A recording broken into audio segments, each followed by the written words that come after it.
It is Sunday afternoon. The room is loud before anything even happens.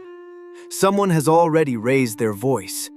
Another person is pacing like the outcome is personal. The television is glowing, jerseys everywhere, snacks nobody is actually tasting, and then there is you.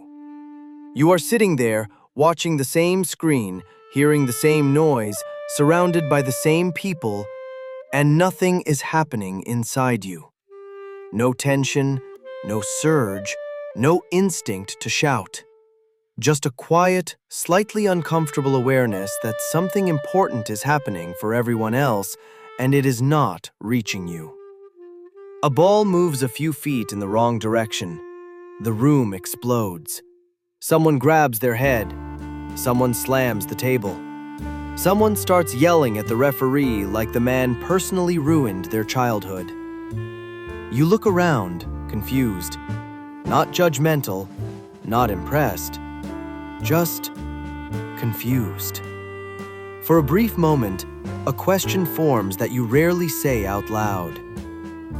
What am I missing? Because this is supposed to matter. Culturally, socially, emotionally. And yet, while everyone else is plugged in like their nervous system is on life support, you are just observing. Not detached, not bored, observing. Like you are watching a ritual you were never taught how to feel. This is usually the moment where people assume something about you. That you are cold, that you are arrogant, that you think you are above it. None of that is true. And more importantly, none of it explains what is actually happening. Because you are not broken. You are not emotionless. And you are definitely not incapable of passion. You simply do not experience this particular ritual the way most people do. And that difference is not random. It follows a pattern, a psychological one. But to understand why you feel nothing, you first have to understand why everyone else feels so much. Because what looks like just a game on the surface is something very different inside the human brain. And that is where this story actually begins. To understand why football creates so much emotional gravity, it helps to look at what the brain is actually responding to. Not the sport, but the structure around it. Football is not consumed as information. It is absorbed as identity. For many people, the game is not something they watch. It is something they enter. The moment kickoff happens, attention narrows. The body leans forward. Breathing changes.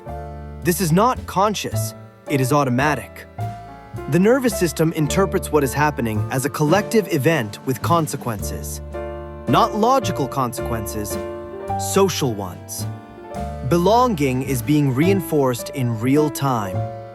When people chant together, react together, celebrate together, the brain treats that synchronization as safety, as proof that you are part of something larger than yourself. Researchers often describe humans as meaning-seeking creatures. But more accurately, humans are belonging-seeking creatures. For most of human history, being aligned with a group meant survival. Shared focus meant shared protection.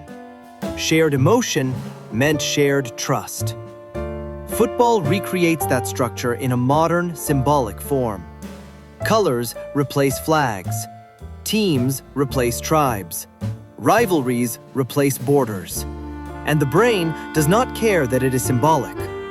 What it registers is rhythm, repetition, and shared emotional stakes. This is why reactions feel disproportionate, why a missed play feels personal, why a win feels like validation. The outcome is not just about the scoreboard. It confirms something internal. I am part of this. We matter. We are still connected. And this effect compounds over time.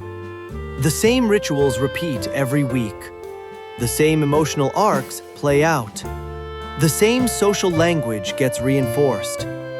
Eventually, the game becomes shorthand, a way to connect without explaining, a way to feel without articulating.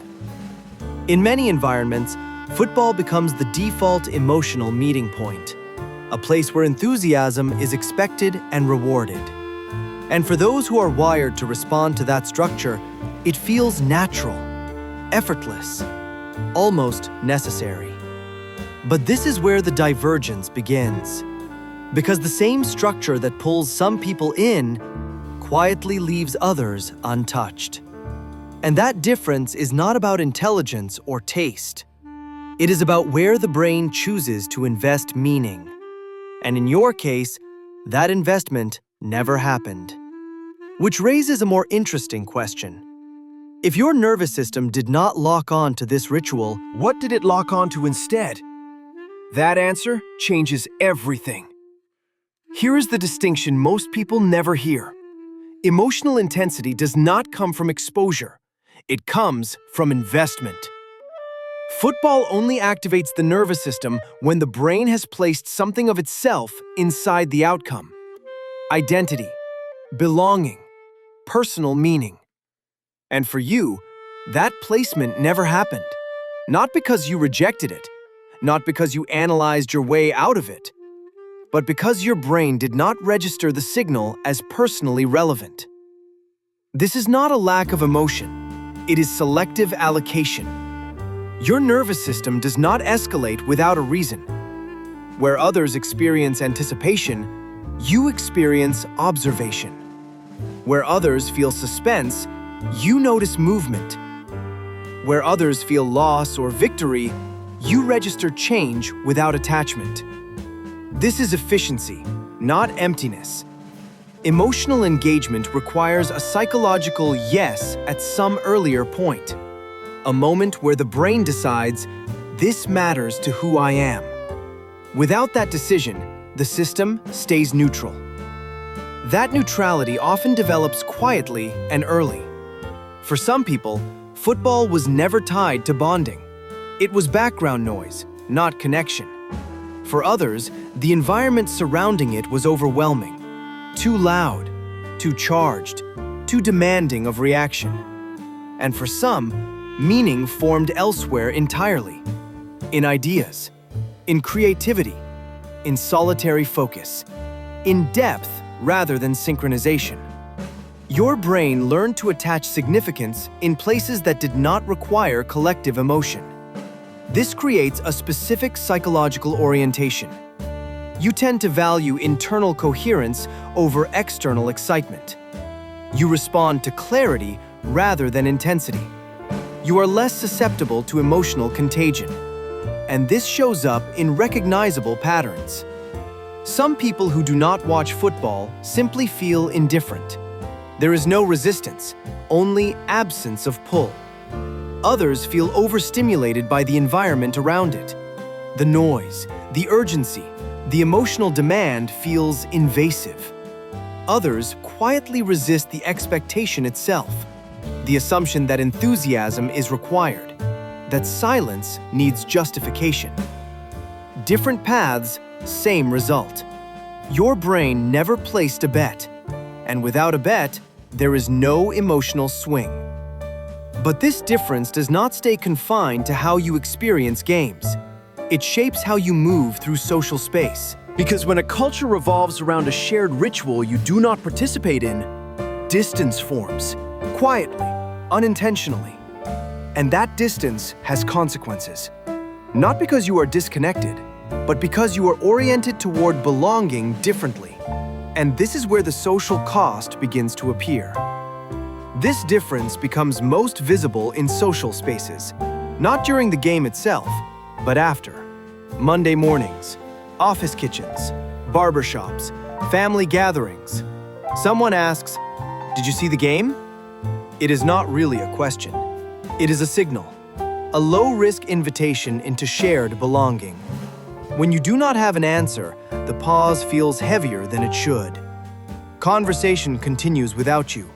Energy shifts slightly. No one is offended, but something closes. This is because football, in many environments, functions as a social passport. It offers immediate entry, shared language, shared emotion, shared memory. When you cannot participate, you are not just outside a topic, you are outside a ritual. And that absence is often misread. Calm becomes disinterest. Silence becomes distance. Observation becomes detachment. Not because you are disengaged, but because your form of engagement does not announce itself loudly. This is the quiet cost of being wired differently. But here is the inversion most people never make. Football is not unique. The mechanism is. Every culture has its stadiums. Some are physical, some are digital, some are ideological, some exist entirely online. Music fandoms, gaming communities, political identities, creative worlds, intellectual subcultures, different symbols, same psychology. Belonging, identity, emotional investment. Everyone places their intensity somewhere. The difference is not between people who care and people who do not.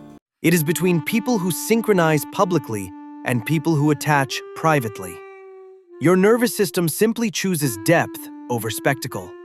That choice comes with trade-offs. You may feel out of step in loud environments. You may be underestimated in cultures that equate enthusiasm with engagement. You may move more quietly through spaces that reward performance. But the structure underneath is not absence, it is containment. You do not need constant emotional alignment to feel connected. You do not need ritualized intensity to feel meaning. You belong differently. And recognizing that matters. Because once you stop mistaking neutrality for lack, the confusion dissolves. That is the psychology of people who do not watch football. So here is the question that lingers after the noise fades. If football is not your stadium, where does your sense of belonging actually come alive? Leave a comment with the space, idea, or world where you feel most engaged.